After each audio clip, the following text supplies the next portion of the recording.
If you go on and off and on and off and on and off, are you just not wrecking your endocrine system? Is it not just better to just stay on TRT then, if you know if you're going to blast anyway later? Yeah, so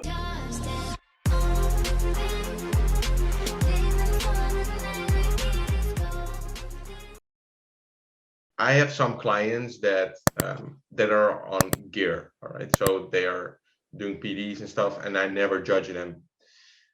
But previous coaches of them, they always seem to say that, all right, if you go on, you do this and this and this, all right? It's totally not personalized, and sometimes it just doesn't make sense. We all know it's bad if you're blasting, but after they tell them, okay, go off and do PCT with the goal to go on later on.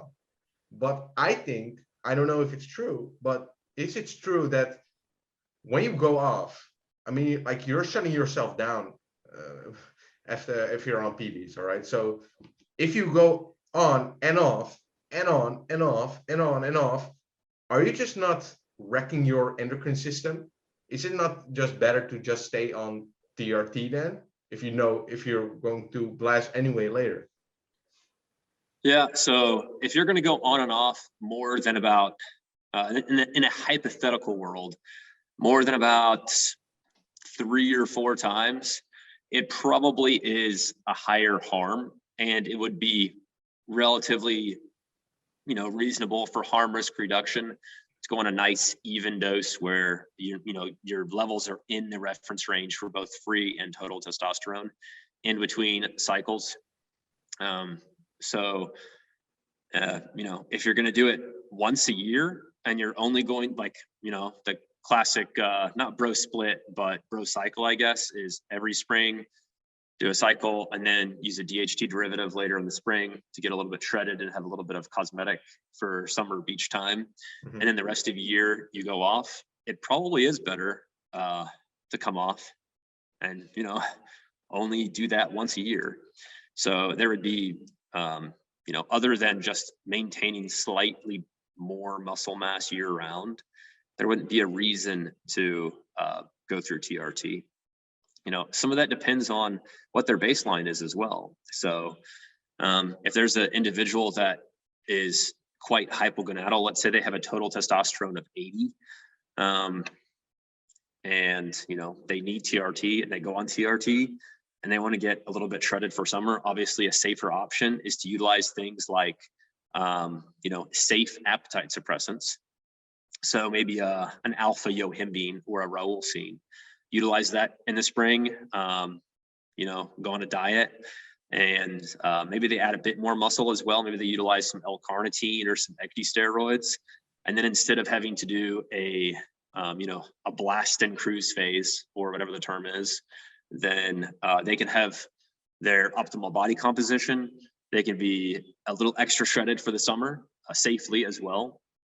And then they can also address their hormones year round without having to go through peaks and troughs. It's almost like an addiction cycle where the rest of the year they're just looking forward to that spring when they can have the body composition that they want, rather than being happy with a relatively similar body all the year round. So maybe bigorexia should be, when we have the next meeting to decide, is this pathologic? Is this next pathologic? Maybe at some point it will be a disorder, but that's some things that people can do to both reach their goals and be as safe as possible with it. Another point on that, if they have a coach or a guru or whatever you call it, a lot of them are quite expensive. And if you're like devoting those resources and trusting that coach or guru with your health, you should probably also find a healthcare provider or physician that is fairly knowledgeable, that's able to oversee your health and not just things that can alter your body composition.